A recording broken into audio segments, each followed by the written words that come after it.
víťazov Bazantov 6-4 v prvom zápase play-off proti Crazy Birds. Máme tu Bazantov Martina Farbiaka, tak poprosím ťa o krátke zhodnotenie tohto víťazného zápasu pre vás.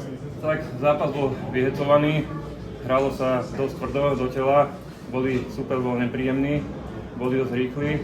Z našej strany tam bolo pár miernych zaváhaní a chybičiek, ktoré potrestali gólom, ale tak naše odhodlanie, dali sme do toho všetko a proste popadalo nám to a vyhrali sme tento dôležitý zápas.